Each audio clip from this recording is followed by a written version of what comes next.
following the court order to the letter and watching my ex's life fall apart. Over a decade ago, I came home to find I was being moved out by my wife. We weren't in a great place, but I was blindsided. I was also served with a protection order that stated I could not come home without prior written permission. I had to go through my wife to see the kids, etc., and it was in effect for 90 days. I was devastated. A relative connected me with a bulldog of a lawyer. This lady was brilliant and no nonsense. She filed a rebuttal to the protection order, but told me these things take time and we were unlikely to see a judge before the 90 days were up. She was very clear that I must follow the court order to the letter. If there was any evidence otherwise, I'd be in an uphill battle when my wife renewed it. It only took one day before my now ex needed me to take the kids. I had crashed at a friend's house, so I had no place to take them. We agreed I'd watch them at the very same home I was kicked out of. I waited a few blocks away while waiting for an email. Ex called me and I reminded her of the details of the order and that I wouldn't come until I had permission. This happened twice more that I waited down the street within the first week. So I told her I wouldn't leave where I was staying until I had the email. It was about 20 minutes away. I texted her to remind her. The very next day she again didn't email. We were ping on me picking up the kids to take them to school since their school was only a few minutes from my work. However, because I had not received written permission, I ran out of time to drive to pick up the kids and then make it to their school and work. She called, furious that I wasn't there. I reminded her about the permission, and that I was out of time. She ended up being very late to work that day. She then wanted to give me blanket permission to come and go as needed, but my lawyer advised against it. Follow the order. The culmination of this was a few weeks later when she again forgot to send permission. Her boyfriend was staying over, but didn't have his car with him. They both had to get to work, and that was the day I learned that he was her direct supervisor. Ex had to call a friend from work to pick up kids and take them to school, and the friend found out. Of course it got out at their work.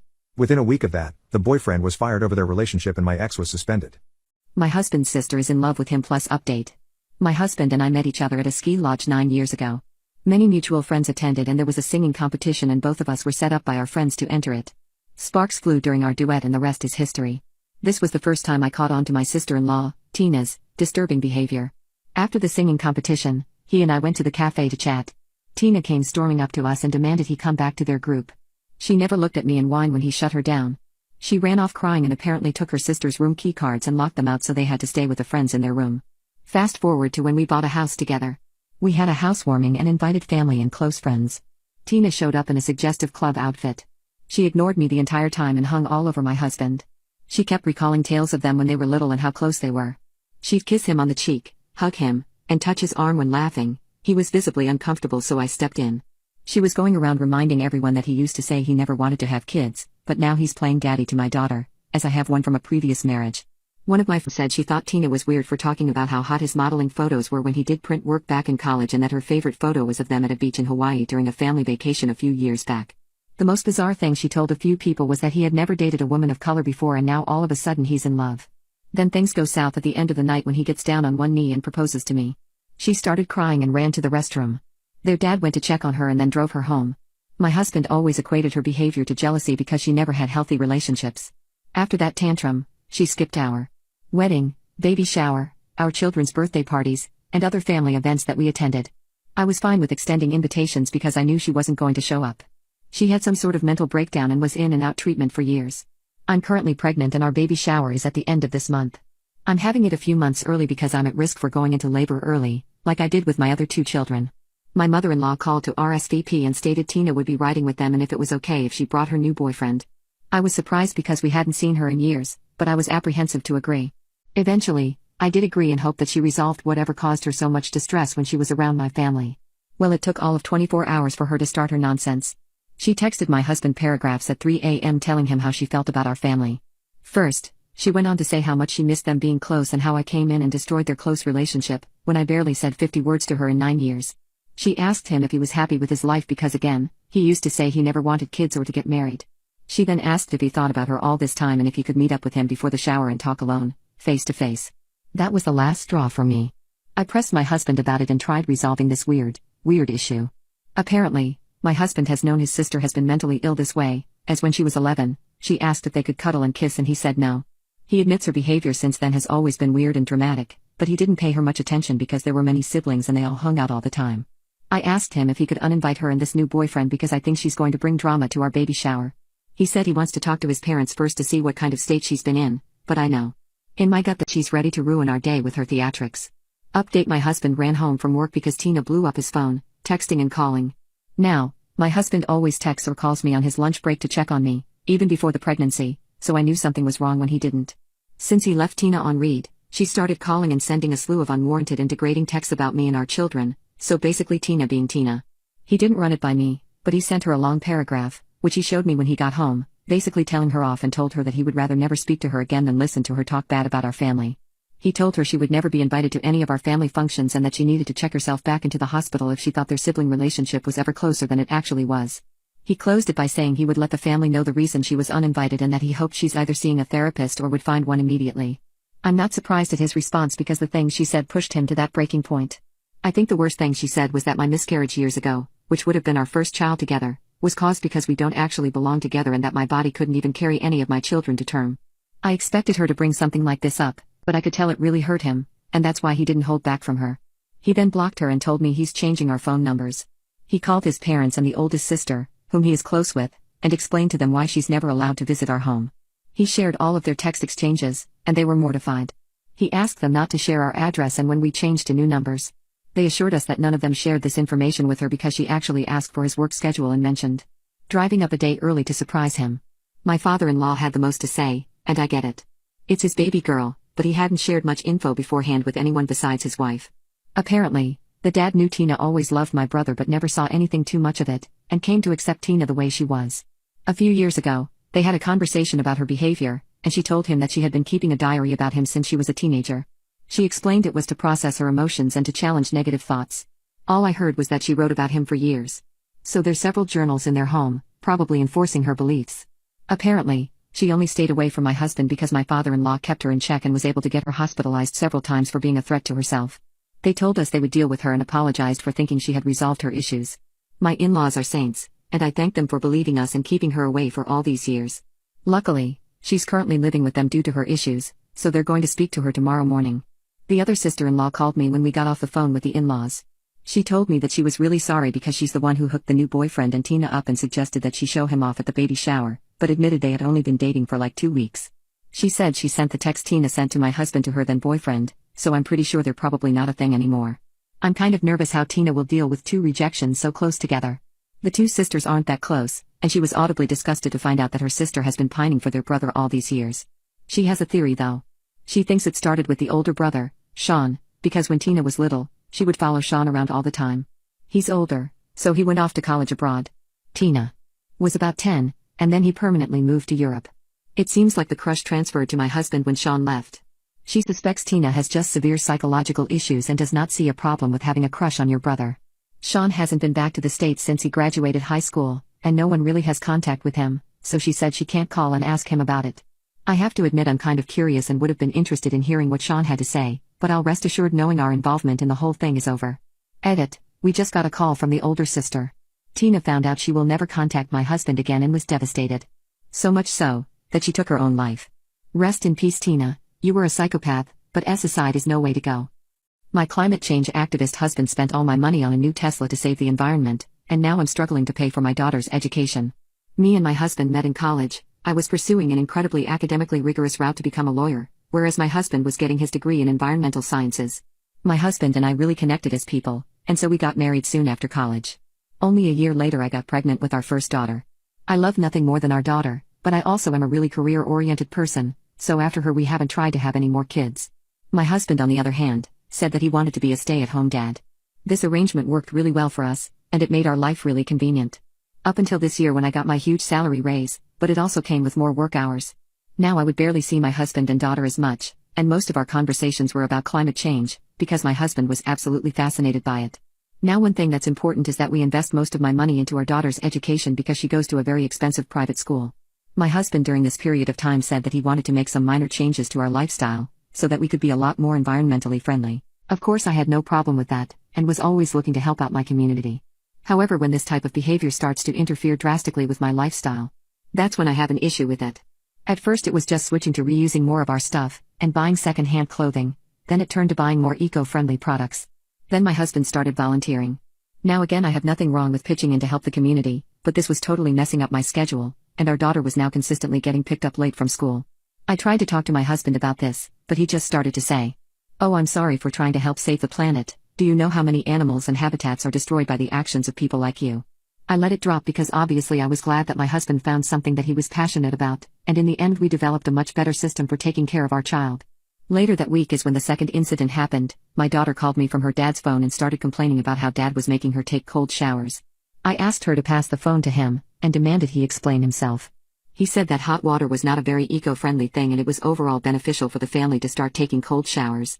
I said that there was absolutely no way that the whole family would be taking cold showers, and that if he wanted to he could, but neither me or my daughter would. Me and my husband weren't communicating that much at this point, and because of my terrible schedule now, which happened because my husband wanted to do more activism, now I have to pick up my daughter. Not to mention the crazy long work days I would barely get to see my husband. I had to keep on funding his desire to be an activist, and let's just say it wasn't cheap. One day while I was at the office I saw a huge deduction on our bank account. I immediately contacted the bank and tried to report some sort of fraud, but they informed me that it was my husband who had made a car purchase. When I got home I saw a brand new white Tesla sitting in our driveway and my husband was doing a photo shoot for it. I couldn't believe it and immediately started questioning him about what this was. I was in so much shock that he did something this big without telling me. Considering I was the main breadwinner of the family, and I paid for it. My husband couldn't stop talking the whole night about how good of an investment this was. He was on his phone posting on his Reddit and Facebook about his new car to all his eco-friendly groups. As I was frantically looking over our bank statements, I realized that this put us in a terrible financial situation. We already paid more than 5 figures yearly for our child's education, and this on top of that could really put us in a bad situation. I confronted my husband about this. While we were all getting in bed I told him that either he gets a job today and pays back what he owes, or else I'm divorcing him and selling the Tesla. What he did next was crazy. My sister attacked my wife, and my mom is holding our financial documents hostage because of it. My wife and I have been together since December 2019. Ever since then, we have had nothing but problems with my family, particularly my mom and my one sister, as well as occasionally my brother, sister-in-law, and dad. My wife and I have talked multiple times in the past few years about whether we feel like it has gotten to the point of us needing to go no contact, but haven't pulled the trigger quite yet. This past weekend however, and the aftermath, are having us seriously consider it. My wife and I were asked to help with a home project for my brother and sister-in-law's new house. The only supplies that were brought for said project was one single paint sprayer, and one single roll of painting tape, even though we had 7 people at various points who were there to help. My wife, my mom, my sister-in-law, and I started taping up the parts that needed covering, and my brother started painting behind us. There wasn't a whole lot to tape, so once we finished there wasn't anything to do other than sit around and wait. Eventually my sister starts painting, and my wife and I decide around 7 p.m. that it would probably be smart to try to order food for everyone. My wife is with one group on one side of the year talking about food orders, and I am on the other side with my mom and sister. My wife heard them yelling, and concerned that something was happening, so she came over and asked what was going on. Here is a play-by-play of this conversation. Sister, hands me paint sprayer, your turn. Me, oh, okay. I thought I was supposed to go get food? Sister, too bad. Mom, I did ask you to help paint. Me, well, I did help tape. Mom, well, I didn't ask you to help tape, I asked you to help paint? Didn't I? Me, I suppose. Wife, what are you guys yelling about? Mom, oh, we were just giving him crap. Wife, oh, okay, it just sounded like yelling. Sister, he can talk to his family. Without you. It's none of your effing business. Wife, huh? Sister, you have no right to be at effing beach to my mom, it's none of your business, and he can talk to his family without you around. Wife, I was just asking a question about my husband, is there a problem with that? Sister, you don't get to talk to my mom like that, you beach. Wife, again, I was asking a simple question about my husband. Sister takes a couple steps towards wife walks towards sister. Sister is literally centimeters from wife's face. Wife places her hand on sister's chest and tells her to back off, and then sister starts swinging. Basically, my sister started swinging on my wife, and my wife put her hands up to block her face and accidentally landed a blow on my sister in the face. After this, I pulled my sister back, and my wife stepped back. My sister was yelling things like she hurt me, call the cops, etc. After my sister eventually seemed to calm down, I let her go, and she lunged at my wife again, and this time got a swing in. I pulled her back again, and then my brother and sister-in-law walked up and started yelling at my wife. Sister-in-law says that my wife is making them look like trash to their new neighbors, and my brother tells us to get off his property. My mom started yelling at my wife, telling her she was being a beach, and that she had no right to come at her like that, even though my wife hadn't even moved yet from the spot where she was standing. Fast forward, over the past few days we have gotten many text messages and phone calls. The gist of those is basically continuing to blame my wife, and telling me that I am a terrible brother, son, and uncle. Additionally, we need some old tax forms for some financial paperwork we need to fill out, and while my wife's parents sent those to us as soon as they were able, my parents are holding them hostage and flat out refusing to give them to us. I was told that I would have to drive an hour to their house to retrieve them, and have a conversation with my mom, and that my wife was not welcome to this conversation. Additionally, my wife is no longer welcome in their house. When we called and asked if my mom could please just email them to us, we need them, her exact response was maybe. Withholding our financial documents feels like it should be a last straw for me, but it's really hard, and I want to make the right choice. My cheating boyfriend slept with my sister 2 days before our wedding, so I dumped him and took a trip to Europe with his money. It's been a week since I broke my wedding off with my cheating fiancé and ran off to Europe. There's a few things that I want to clarify. Apparently, me booking that trip emptied his bank account.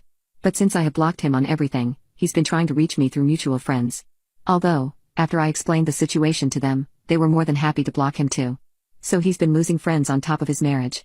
As for my sister, she's been sending me texts and voicemails, apologizing for her actions and begging me to come back. She's telling me to think of all the money we put into the wedding, and how it's all going to waste. But little does she know, I never put a single cent in from my pocket. I haven't blocked her because honestly, her suffering gives me satisfaction. The entire family has decided to cut her off and ignore her like she's the plague. I told my parents everything even before I left, and thankfully they are on my side. They even called me yesterday informing me that they are going to cut my sister off from their will and inheritance. As for how I am doing, I would love to say that I'm enjoying Europe to the fullest without in on my mind, but that would be a lie. I'm still having trouble sleeping because I keep remembering what I saw. I even tried hooking up with a European guy, but it didn't help and in fact just made it worse. Somewhere in the back of my mind, I am still engaged, so what I did was actually cheating.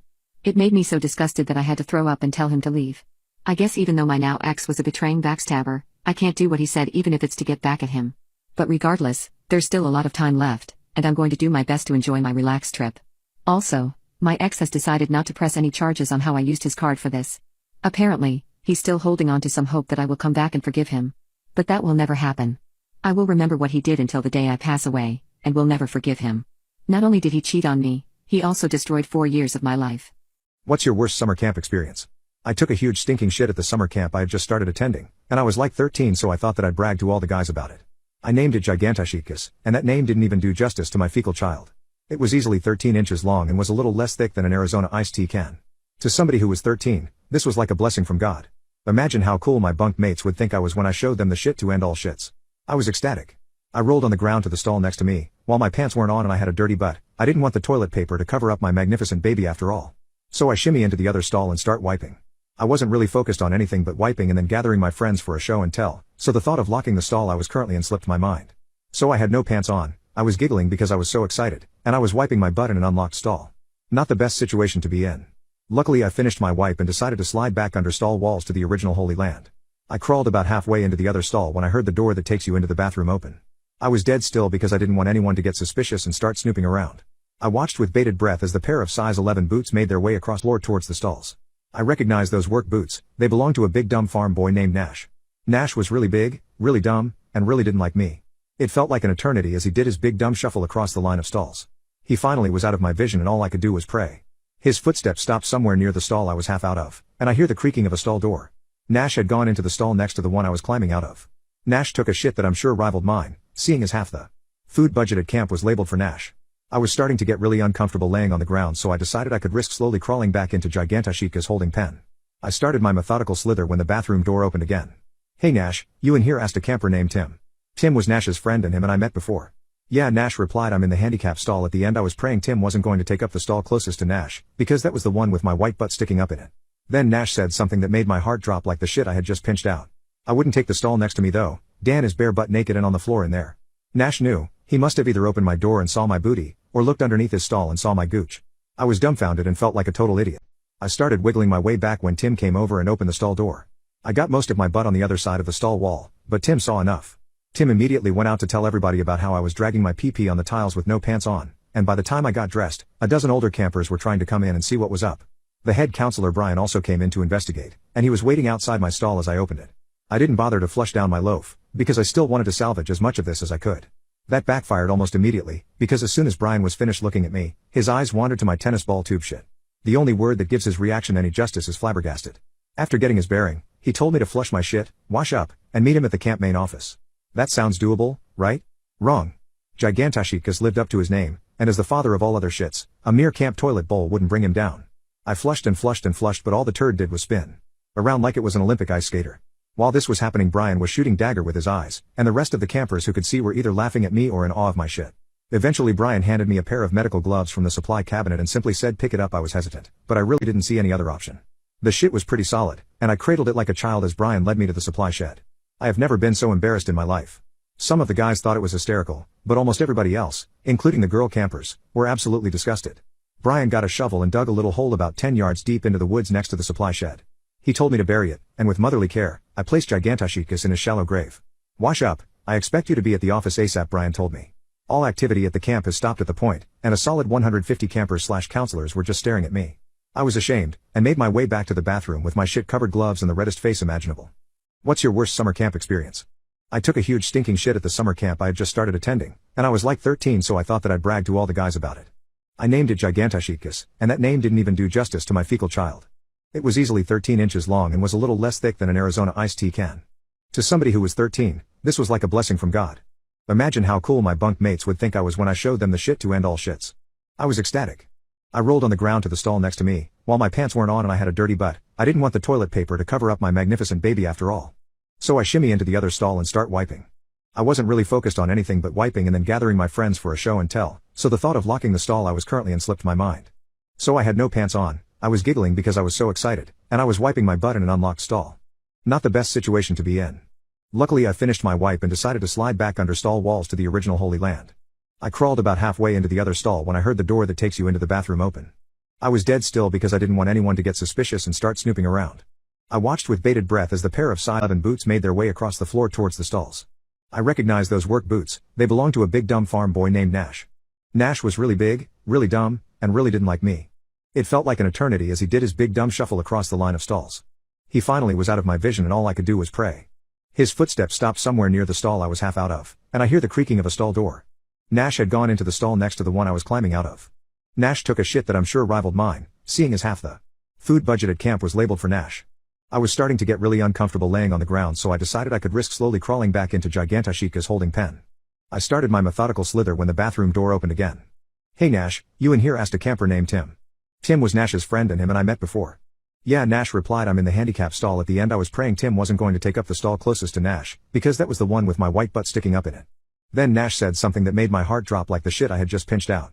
"I wouldn't take the stall next to me though. Dan is bare butt naked and on the floor in there." Nash knew. He must have either opened my door and saw my booty, or looked underneath his stall and saw my gooch. I was dumbfounded and felt like a total idiot. I started wiggling my way back when Tim came over and opened the stall door. I got most of my butt on the other side of the stall wall, but Tim saw enough. Tim immediately went out to tell everybody about how I was dragging my pee-pee on the tiles with no pants on, and by the time I got dressed, a dozen older campers were trying to come in and see what was up. The head counselor Brian also came in to investigate, and he was waiting outside my stall as I opened it. I didn't bother to flush down my loaf, because I still wanted to salvage as much of this as I could. That backfired almost immediately, because as soon as Brian was finished looking at me, his eyes wandered to my tennis ball tube shit. The only word that gives his reaction any justice is flabbergasted. After getting his bearing, he told me to flush my shit, wash up, and meet him at the camp main office. That sounds doable, right? Wrong. Gigantashitkus lived up to his name, and as the father of all other shits, a mere camp toilet bowl wouldn't bring him down. I flushed and flushed and flushed, but all the turd did was spin around like it was an Olympic ice skater. While this was happening, Brian was shooting dagger with his eyes, and the rest of the campers who could see were either laughing at me or in awe of my shit. Eventually Brian handed me a pair of medical gloves from the supply cabinet and simply said pick it up. I was hesitant, but I really didn't see any other option. The shit was pretty solid, and I cradled it like a child as Brian led me to the supply shed. I have never been so embarrassed in my life. Some of the guys thought it was hysterical, but almost everybody else, including the girl campers, were absolutely disgusted. Brian got a shovel and dug a little hole about 10 yards deep into the woods next to the supply shed. He told me to bury it, and with motherly care, I placed Gigantashitkus in his shallow grave. "Wash up, I expect you to be at the office ASAP," Brian told me. All activity at the camp has stopped at the point, and a solid 150 campers/counselors were just staring at me. I was ashamed, and made my way back to the bathroom with my shit-covered gloves and the reddest face imaginable. I forced my husband at gunpoint to sign divorce papers. To begin with, I was a small-town girl brought up in a conservative family. I completed my graduation in engineering but didn't go for campus placement because my parents felt that would be an obstacle to get me married to a traditional and decent man. So despite protesting, I gave up to the emotional trauma given to me by parents and enrolled myself in MTech course. Knowing my parents' attitude towards life, they always felt that only few professions like teaching were meant for girls. I worked hard for GATE exam and my marks were enough to get me into the nearest NIT from my hometown. And mind you, I had literally tried everything, pleaded, begged, cried to let me continue my studies with the promise that I would marry the person of their choice without any demands and even leave studies if the groom's family didn't consider it appropriate. I had no other choice. My desire to study and complete post-graduation was making me do anything and everything. By God's grace, I could complete my post-graduation and even start teaching as an assistant professor in a private college while my elder sister and brother got married. I still remember it was the month of July, 5 years back, when my mother finally bought the unfortunate and wretched news. You will get to know why I call it unfortunate and wretched, of finding a suitable match for me. The guy was a manager in a steel factory. Moreover, the factory was owned by his family. I wasn't allowed to talk to him. According to my parents, they couldn't find someone better for me. I wish they could judge better. I got married in a traditional style. I had read about finding love or at least friendship after marriage, but I missed the initial gestures of both from my husband's side. I thought lovemaking would be when both of us were comfortable, but the first night itself I was forced to have intercourse. When I tried to show discomfort, he bluntly said that it was my virtue as a wife to satisfy his intimate needs. And I had to accept it as destiny. The next morning I woke up still hopeful of a happy married life, trying to convince myself it is the initial phase and I would soon be comfortable and happy. The first 3 months of marriage were weird. He would use me like an intimacy doll at night but did not even talk to me for any other reason except doing odd chores for him. Whenever I would try to initiate a conversation, he would ignore me and simply move to the other room. Although my mother-in-law visited us twice a month, she understood that everything wasn't right. Her loving attitude made me confess to her on how my efforts on trying to know him more go in vain. She requested me not to discuss it with my family as it would give them unnecessary tension and told me that it was normal in the beginning of arranged marriages. I was an optimist and despite him going for 2 trips with his friends but not taking me to honeymoon, thought maybe he would open up in a few months. He would be aggressive during intimacy, although I did show discomfort, but the day I protested, I was hurt verbally. He cleared to me that all he wanted from me was intimacy, and when I raised the issue of opening up and being friends he simply told me about his philosophy for his wife. Wife are meant to do household chores and satisfy husbands without expecting anything in return. I was shocked out of my wits. I tried to explain to him how we could lead a happy life by being more open to each other. But he rather told me not to try to interfere in his life. Days went by. Months too. I was sad and depressed but still hoped that someday he would pay attention to my emotional needs. He didn't allow me to work, to meet my friends, leave alone making friends, and the worst was locking me inside the flat for a week when he would go with his friends for trips. Once when I tried to request him not to lock me up he rather called me a characterless girl who wanted to meet men in absence of her husband. He would not let me meet my own family, saying my absence disturbs his schedule. Tired of all this I tried to ask for help from my mother, but alas she only said one thing: after marriage a girl must abide by her husband's needs and desires. I knew nothing that could make the situation better, but all I wanted was this marriage should work. Once, one of my school friends found my husband with someone else in a party who he said was his wife. My friend forwarded me the picture. I was so scared. I just prayed to Lord that this must not be his other wife. By this you can realize how much I wanted this marriage hoax to work, because I knew I would be held as culprit by everyone if it didn't. The night that followed showed me true colors of my husband. On showing him the photo and asking, he replied by hitting me and warning me never ever to spy on him. This incident made me want to run away, but all I could do was to cry. When I finally tried to talk to my elder sister, she was although concerned about me but did inform me how I would be disowned by my own family after separating from this man just to prevent the dishonor I would bring to the family. And guess what? Expect worse. I was caught by my husband telling about how I was physically abused after marriage, to my sister. And this time when he tried to beat me, I protested.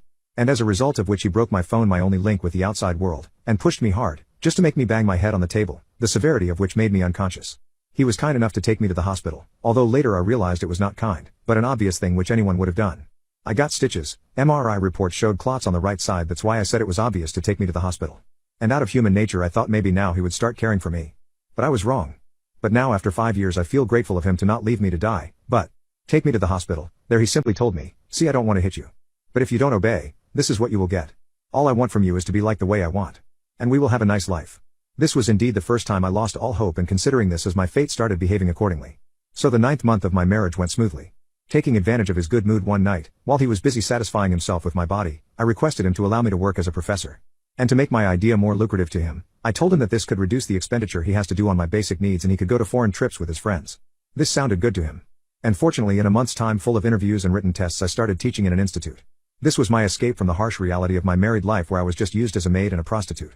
In 5 months' time I started getting the emotional affection and companionship I expected from my husband from the hot. Please don't mistake this as falling in love. I found a friend who I could trust, talk to and expect from. After a month more, I started trusting him more, and finally he became the first person to know in detail what all I had gone through in nearly a year and more of marriage. I would often ask him as to what I should do to make my husband more affectionate to me, and one day we finally concluded that a baby might change everything. I just didn't mention that once before this I had tried to discuss this matter with my husband, to which he replied he was already burdened by me, so he doesn't want a baby. And one fine day I decided to try my luck, and guess what, I got pregnant. I kept this news from my husband till 8 weeks, but he came to know this.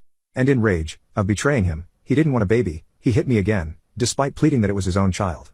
And sadly I had a miscarriage.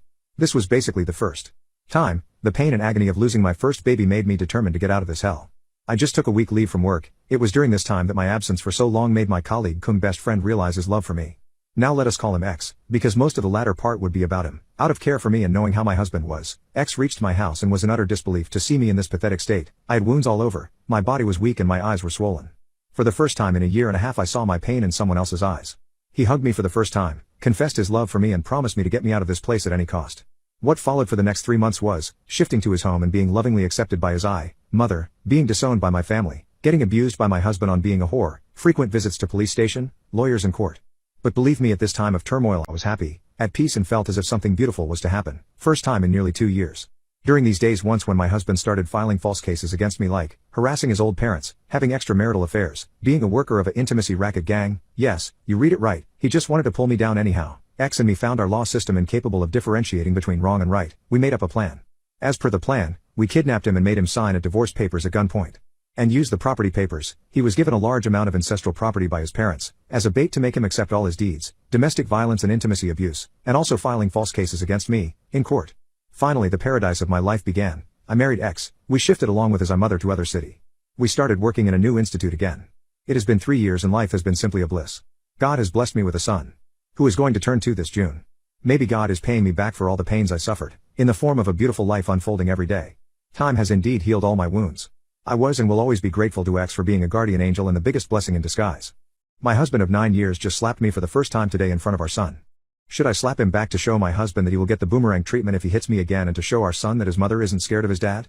I thought long and hard about answering this, but here goes. I am answering as a 58-year-old woman who witnessed her father hitting her mother as far back as I can remember. As far back as I can remember. Those are the relevant words. I have a few other hazy memories of when I was very young. Our dog, Topper. Our cat, Arthur. But over and above all of them, my father hitting my mother. Not just a slap, but knocking her to the floor. You see, my father drank. When he was sober, he was the nicest man alive. Get alcohol into him, and he turned into a monster. This went on for years, until I got to an age where I would try to get between them. Then I got it too. Some weeks I couldn't go to school because the bruises were so bad. One New Year's Eve, when I was 15, they came home from a works party, and he started. For once my mother fought back, and I ran out of the house in my nightgown, looking for help, and was lucky enough to run into a passing police car.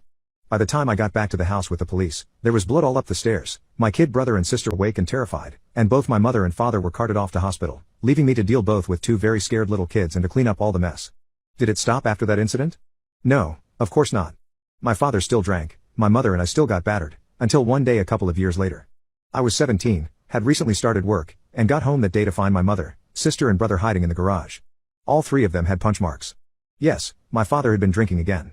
My mother begged me not to go into the house, but that day, something in me finally snapped. I marched into the house, and my father came at me.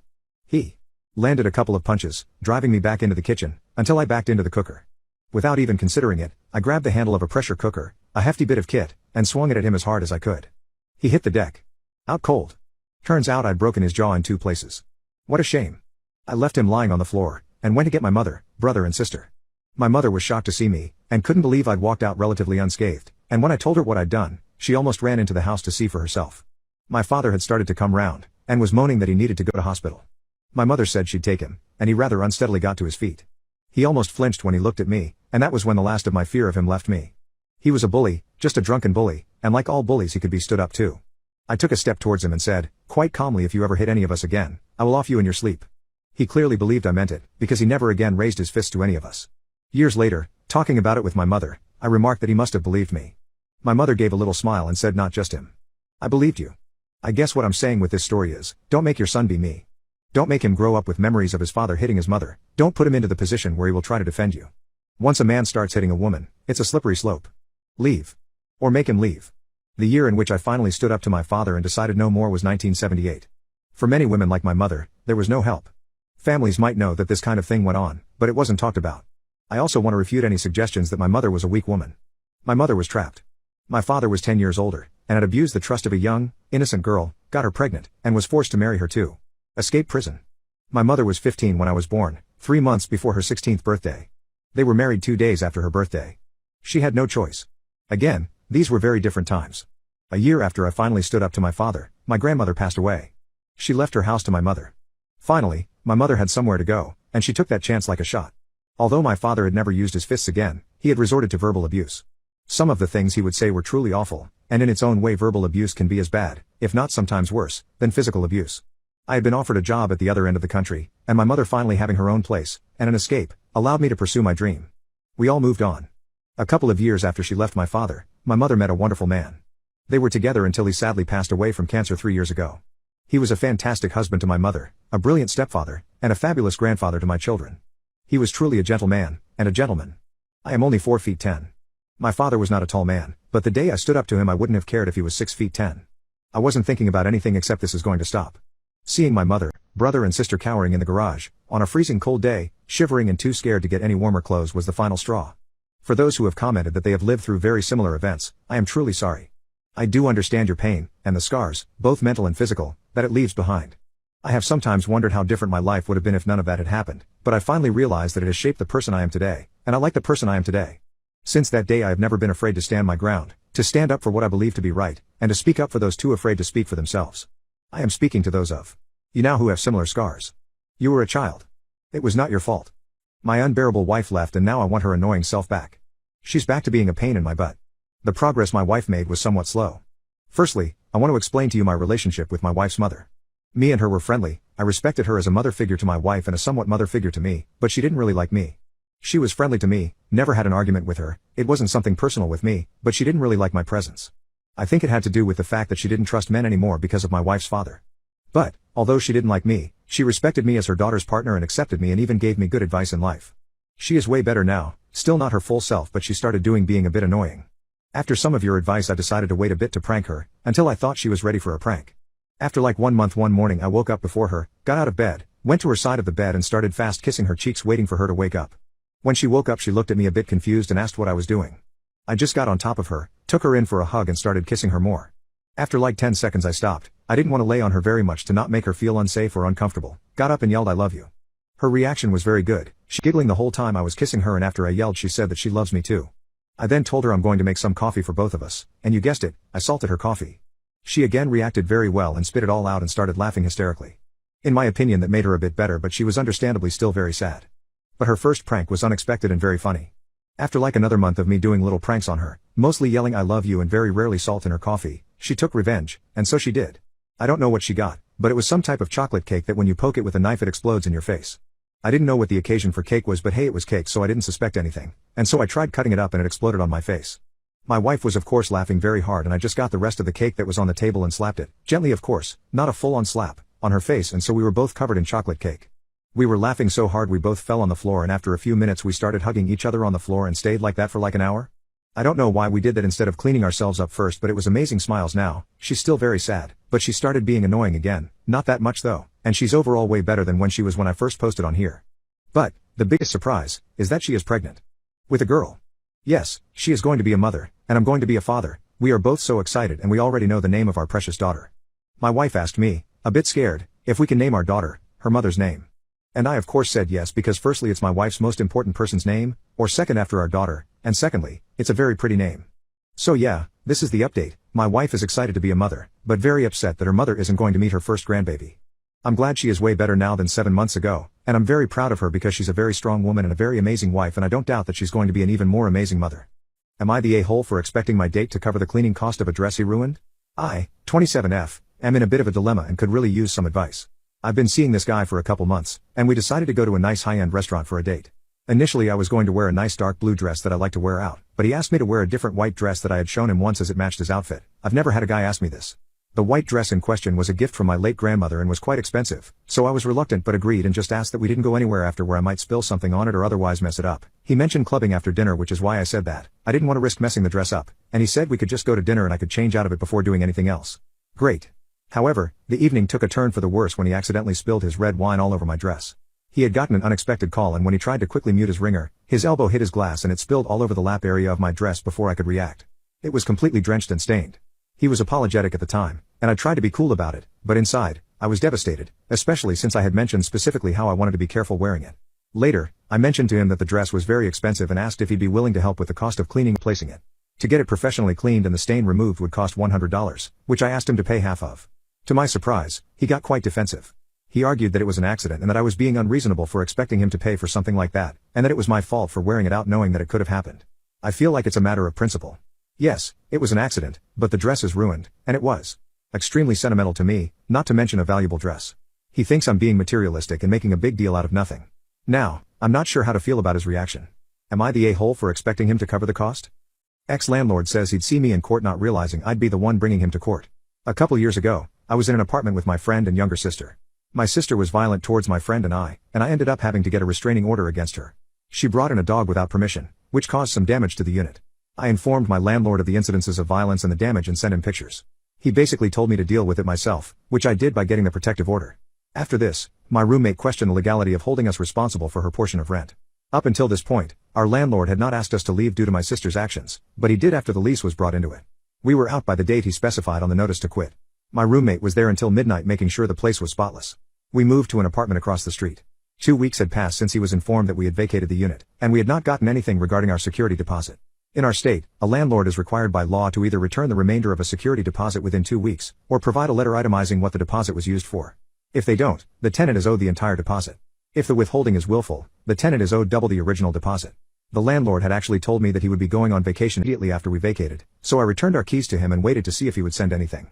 He never did. After consulting with the tenants' rights group to be sure I was in the right, I sent a pre-formatted letter 16 days after we vacated, which stated the specific laws regarding security deposits, and gave him our current address to send either the deposit or receipt to. The day after I sent this letter, I saw him across the street, frantically running into the apartment for the first time since we moved out. I received a text from him saying that he would return what's left of our deposit if he could get the apartment rented by the 1st of next month. I respond by telling him that, as the letter I sent explained, he forfeits the right to keep any of the deposit after the 2 weeks is up. He responded saying that he would see us in court and that we were nightmare tenants, and that this will be fun. He said he would also be taking us to court for the cost to relist and rent the apartment, which he claimed exceeded the amount of our deposit. After about a month or two of hearing nothing back, we decided to say F it and file a small claims suit against him, as he clearly wasn't going to follow through on his threats. As the person who had almost all communication with him, I was the plaintiff in the case. He brought a letter that was dated for the day he texted me, where he arbitrarily wrote in what he used the deposit on, and claimed he sent us the letter. That obviously didn't add up, as he had texted me that day saying that we would get some of the deposit returned, and that he had no proof that he actually sent that letter. He clearly just wrote it and printed it out for the court hearing. During the court hearing he also said a lot of false and victim-blaming poop, such as implying that I participated in the violence that occurred, saying we caused damages that were definitely there when we moved in, and just attacking my character in general. The judge ruled that the withholding of the security deposit was willful and awarded us double the deposit. But of course that wasn't the end of it, and a few days before his deadline to pay us the money, he sent me a text just letting me know that the decision has been appealed. I didn't answer and showed up to court again, and lo and behold, it's more mudslinging and arguing about things that we already established in the first hearing. The judge upheld the original decision, and he eventually mailed me the check for double the deposit. In the memo line on the check where you can write the reason for the payment, he wrote, for gaining £20.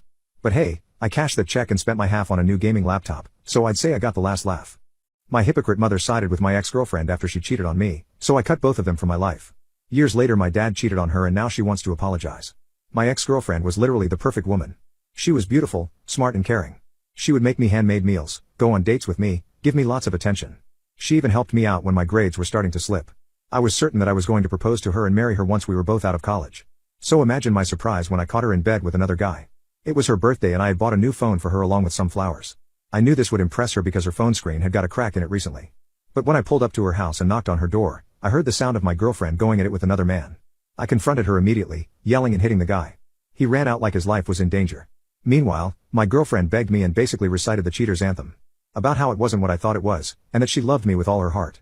But I knew that the reality was she had cheated on me, and not just once. Devastated, I dropped everything on the ground and ran back home. I don't want to get into it too much, but it was hard on me. I was struggling to even eat because of the horrors of what I had witnessed. When I told my mom what had happened, she looked at me. Yes, she actually laughed at me. She told me that my girlfriend was most likely looking for a new experience, and that she still loves me. She said that my girlfriend had been very nice to me so far, so she deserved to be forgiven for one small mistake. So I shouldn't be a bitch and just talk it out with her instead of crying like a baby. I told her that that's ridiculous, that my girlfriend cheated on me so she doesn't love me. Once again, my mother told me that I needed to just get back with her. She insisted that this was the woman I was going to marry. When I repeatedly told her that I wasn't going to stay in a relationship with a cheater, she gave me an ultimatum. If you don't go back to her and apologize for not picking up her calls, I will tell your father to stop paying your college tuition. At the time, my dad was away on a business trip. But this incident made me realize that my own mother was my enemy. She wanted what was the worst for me. I made the bold decision of cutting her and my ex-girlfriend completely from my life. In the process, I also had to cut all contact with my dad because I really didn't want my mom to be in my life anymore. I discarded my number and deleted all social media. I rented out a small trailer in another city for $200 a month. I also dropped out of college for a year so I could save up enough money to pay for it on my own. I got a job as a cashier first, but was then recruited to work as a bartender in a high-end restaurant. But the hours were terrible and I was always low on energy. I had to sleep during the day and work during the night. Eventually, a year passed of me living on my own. I did save up enough to pay for a community college. It was a huge step down from where I was studying when I had my family helping me pay, but I was going to make the best of what I had. I took as many courses as I could while still balancing my night shifts simultaneously. I met Emily in one of my classes. At first, I constantly compared her to my ex. I said to myself that my ex was perfect and Emily was flawed. Then I cried about what I was thinking. But, thankfully, Emily accepted the broken me. She was like a sun in my darkness, lighting up my life completely. She helped me get over my trauma and ex by helping me pay for therapy. Thanks to her, I was also able to get a scholarship and quit that awful night job that was taking a massive toll on my body. We both graduated together and got jobs that paid decent enough for us to move in an apartment together. I proposed to her on our 4th year anniversary, and she said yes. We had a small marriage, with no big ceremony. In fact, her parents and one of my friends were the only guests present, and we just signed a few papers. But it was still the happiest day of my life.